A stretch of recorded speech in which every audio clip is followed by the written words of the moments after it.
Good afternoon, my name's Dr. Cameron Jones and I'm an environmental microbiologist.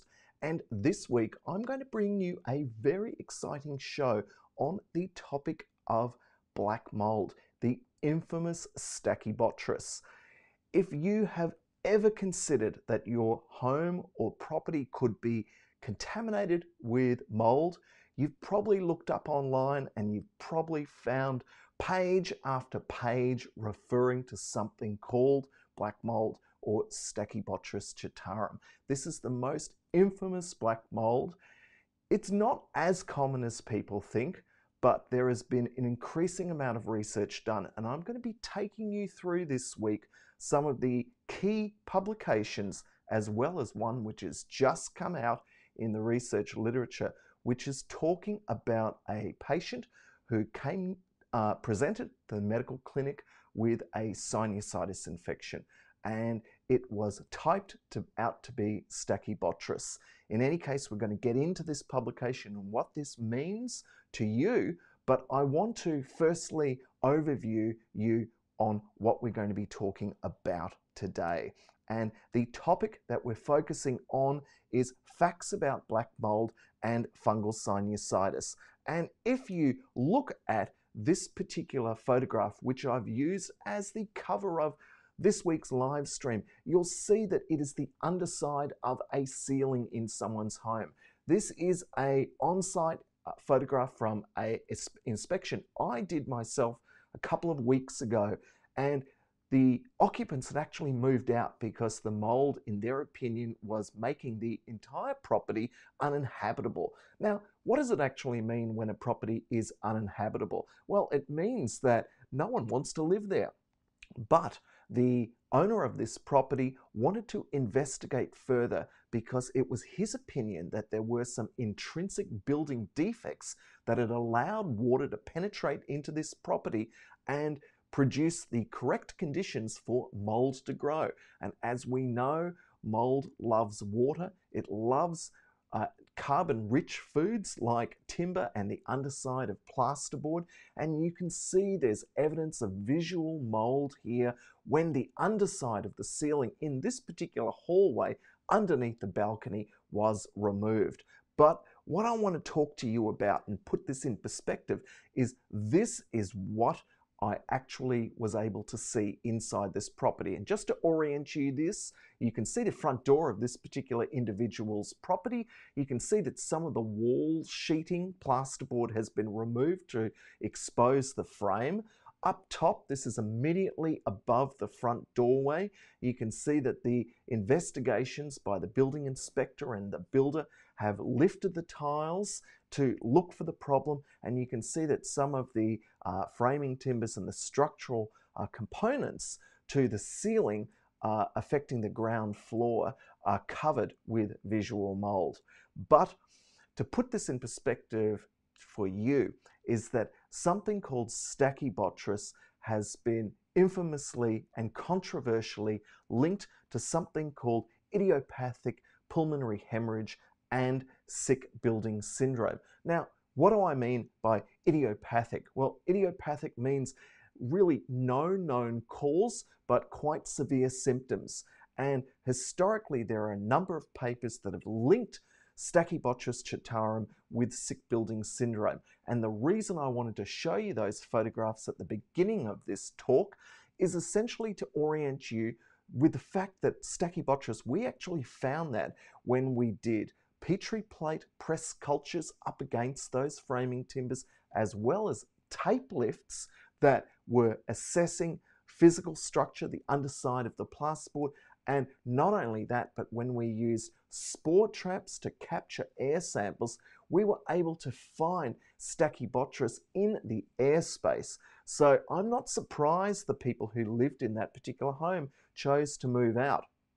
But what are the historically relevant papers for linking Stachybotrys with adverse health? Well, we have to go back to 1999, and a famous publication appeared in the research literature talking about an infant or a young child who had a hemorrhage reaction to the Stachybotrys in the home.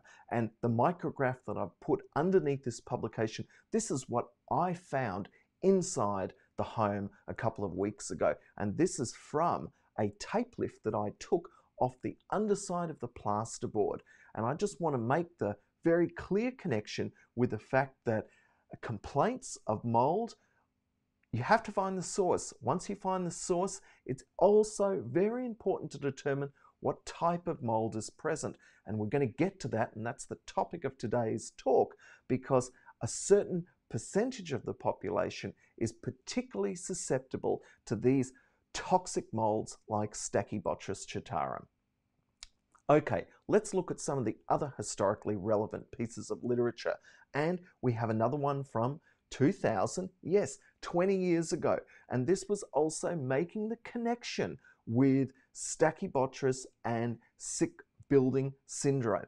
And I would encourage you to go to the references at the end of this, in the show notes to this podcast, and also to the live stream, where you can look up this literature yourself and verify that what I'm saying to you about the connection with Stachybotrys and sick building syndrome and hemorrhage reactions in people is very real and a potential adverse consequence of living in a water damaged or mold affected building.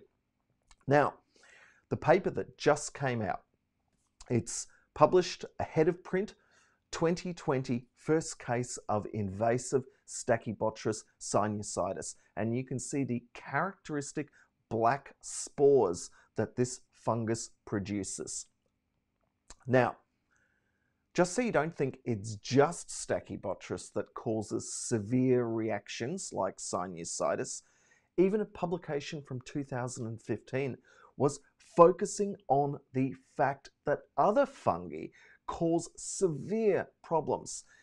I know that we're often talking about asthma and allergy and the link with these airborne spores causing an irritation reaction to the individual, but they cause serious reactions, not just singular case studies linking Stachybotrys with hemorrhage in infants, but aspergillosis and sinus reactions and even cerebral aneurysms that are found to be completely overgrown with fungal hyphae. Now, I know this sounds like science fiction, but it's science fact, and that's why I'm using the references to support my statements and claims, and I encourage you to download these and read these yourself. But let's put this on a practical footing. Let's move away, step away from the research literature. In Australia, landlords have an obligation to ensure that their homes that they offer up for leasing accommodation are in a reasonable state of cleanliness and fit for habitation. And this concept of fit for habitation is a little bit grey, and it's difficult, certainly for microbiologists and public health individuals like myself and occupational hygienists to often collect the correct information to make a connection between the water damaged building and whether or not it is in fact fit for purpose. And I strongly advise all of you, if that is an outcome that you wish to achieve, you need to take appropriate samples. You can't rely on visual estimation alone. But look, we'll get to that a little bit later. But I just want to make the point that if mold in any property is caused by, for example, a roofing leak or some type of structural defect, like a guttering problem, then the landlord is responsible for fixing the problem and remediating the damage caused by the water ingress. And same goes for the insurance on those types of properties. So although the fit for habitation may be sometimes a grey area and requiring evidence to support claims made by individuals, it's still an important question that needs an answer. Let's get back to Stachybotrys and let's go all the way back to 1945, when one of the first publications appeared linking Stachybotrys, this particular black mold, and adverse health in horses. And I put the paper up here. Again, you can read about this at your own time and leisure, but I've highlighted some key facts here.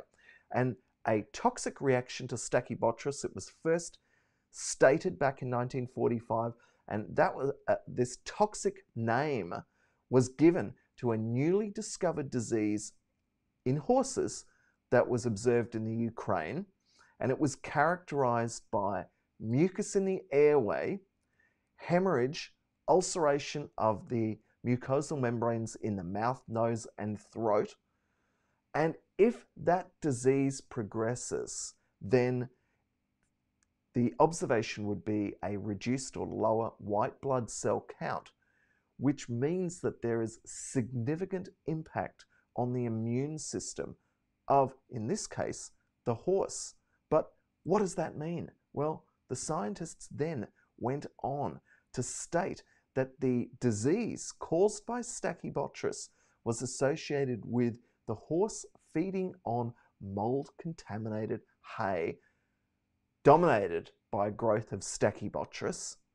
And when horses were deliberately and experimentally fed pure cultures of the contaminated hay or pure cultures of the fungus that had been cultured in petri plates in the lab, this led to severe symptoms in the horses, and there was a dose-dependent relationship between disease severity and the consumption and concentration of the Stachybotrys.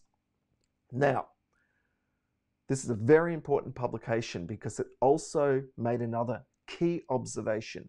We hear the term mycotoxins all the time, and many people ask me, what's the relationship between the fungus and the mycotoxins? Well, think of mycotoxins as something that the fungus produces to enable it to survive in the environment. And often it's a toxic substance which the fungus produces as part of its natural metabolism, which gives it a competitive edge against other pathogens in the wild. But these mycotoxins are often volatile, or they are exuded in droplets called guttation droplets for some fungi, and these can be toxic as well. So this is something extracellular to the fungus, which is nevertheless toxic. And so back in 1945, the scientists were able to establish that a toxic substance independent to the vegetative cell was able to elicit this severe adverse immune reaction in these horses. And not only living or dead cultures were able to cause this severe reaction. And when exudates from the fungus were streaked onto the skin of even humans or rabbits, it provoked an allergic dermatitis, sometimes with necrosis. Now, what else do I want to tell you about this? Well, what Stachybotrys does is that when healthy volunteers were exposed to the moldy hay, they also developed the disease. And back in 1945, they were able to establish that this is caused by inhalation of the toxins or the fungus. Now, we know this is a fact, and there is increasing literature appearing literally month by month in the peer-reviewed literature. Here's a paper that came out on the 26th of June 2020, and the conclusion was that living or working in damp or moldy buildings increases the risks of many adverse health effects, including asthma and other respiratory diseases. Now, this came out in Applied Environmental Microbiology, and all too often I get calls from people questioning whether or not could it be true that people being exposed to water-damaged buildings are in fact made ill, and often their rationale for making those statements is often very self-serving in that they don't want to admit liability or often responsibility that individuals in their buildings have potentially been exposed to quite severe toxins. And often people say that they just don't believe that this could be true because they feel fine. Well, I want you to think about this research that has been coming out since the 1945, about one particular microorganism, specifically Stachybotrys. We're going to focus a little bit more on this microorganism now. But to put this in context of people's buildings, Suncorp, one of the largest insurers in Australia, they publicly state that 17% of their claims are water damage related. Think about that. 17% of insurable events have a water component to it. That is a significant amount of potential mold affecting Australian homes, buildings, and businesses. But let's get back to what happened to that young man, the focus of the publication that's just come out about Stachybotrys sinusitis. You're probably somewhat in suspense. What happened to him? Well, the outcome isn't great, but I'm going to lead you through the case study because this establishes a couple of things that I want you to take home from this stream. A 23-year-old man with a history of leukemia, yes, he was already immunocompromised, was admitted to hospital with bone pain.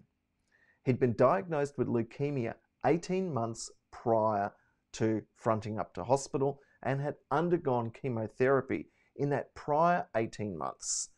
He had evidence of tissue invasion by Stachybotrys, which showed up in his sinuses. He had periorbital pain in his face and headaches, and a CAT scan showed that he had definitely a sinusitis reaction. He underwent surgery.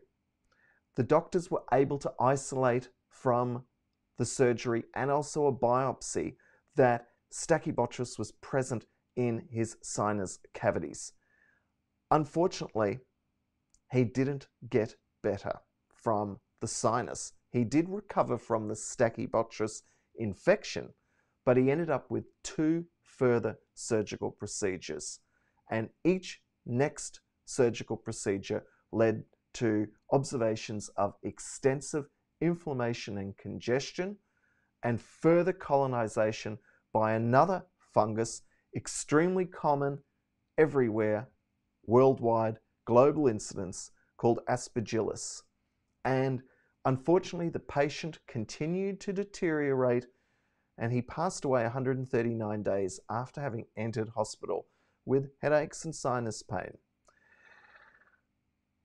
What I want to make clear is that Stachybotrys and Aspergillus fungus were isolated and were characterized and were able to be regrown from the sinus cavity. We're not talking about sampling in people's homes.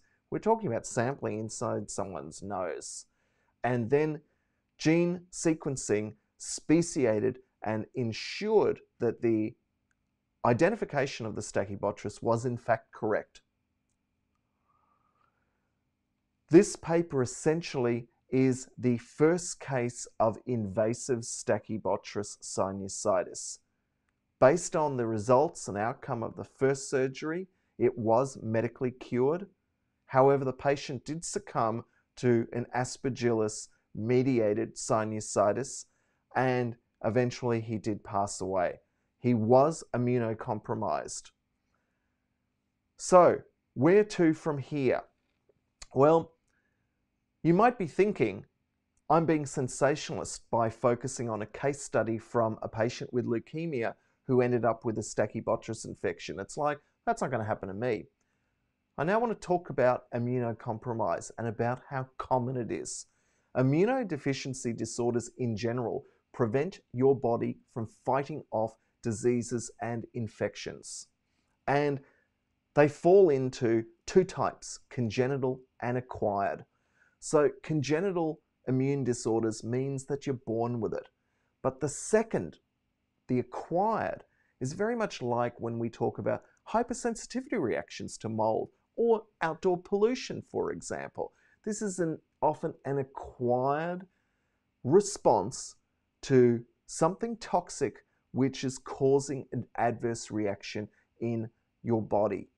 And these secondary or acquired conditions often occur later in life, and they are very, very common, and they outnumber the congenital disorders. Now, when an immune system is not functioning properly, you end up with problems. And there are over 100 conditions that are known that cause immune compromise. So think about it. Over 100 different reasons to potentially front up to hospital with a sinus infection, potentially caused by black mold, contaminants picked up in a water-damaged building. Let's look at some of these problems that contribute to immunocompromised status. You could be sleep deprived. You might have arthritis. Even type 1 diabetes makes individuals immunocompromised. Birthday on, birthday off. Successive birthdays, just getting older, is going to, over time, lead to immunocompromise. Behaviors, risky behaviors like smoking cigarettes. Obviously, accidents like severe burns make individuals immunocompromised. Chemotherapy, exposure to radiation, individuals undergoing transplants. Malnutrition, if you don't eat well, you can be immunocompromised. Obviously, viral infections like HIV, AIDS, cancers of the immune system, which we've already covered, like leukemia, viral hepatitis, and serious diseases like multiple myeloma, all ensure that the individual is immunocompromised. Now, what are the percentages of immunocompromised status in the community? Well, immunocompromised individuals are everywhere. Studies in the United States have confirmed that 3.6% of the entire population has an immunocompromised status. That is a huge number of potential people who could behave in the same way after repeated exposure to toxic mold in the home or workplace. And imagine if 3.6% of the population were exposed to Stachybotrys. That's why this publication is so important, because it establishes that exposure to toxic molds like Stachybotrys can lead to very serious sinusitis reactions. And there's a huge pool of immunocompromised individuals. So next time you unenviably find yourself in a dispute with a landlord, a builder, or an insurer concerning whether or not you should just let the building dry out, that is, leave the mold there, think about it. Imagine you might be in perfect health. All of your family might be in perfect health. But what happens if and when you become part of that 3.6% pool of immunocompromised status people? That cohort exposed to water damage like I'm showing up on screen is particularly severe. You can see I'm holding a Rodak plate, and look again at what we have been able to culture and then visualize with tape lifts from a simple hallway, something that this family would have gone in and out, through their front door, out their front door, and into life. Well, it puts it in perspective what sick building syndrome is, doesn't it? Anyway, I hope you've learned something about the importance of black mold, the fact that many different types of molds can cause hypersensitivity and allergic reactions. Not everyone's going to end up with invasive fungal sinusitis, but similarly, it could happen. And the fact that it could happen means that water damage needs to be taken very seriously and remediated properly, not covered up or hoping for the best or suggesting that it's unlikely to happen to you. Just think about it. 3.6% of the population is immunocompromised. When will it be your turn? Anyway, my name's Dr. Cameron Jones. Have a great week, stay safe, and I'll see you next week. Bye now.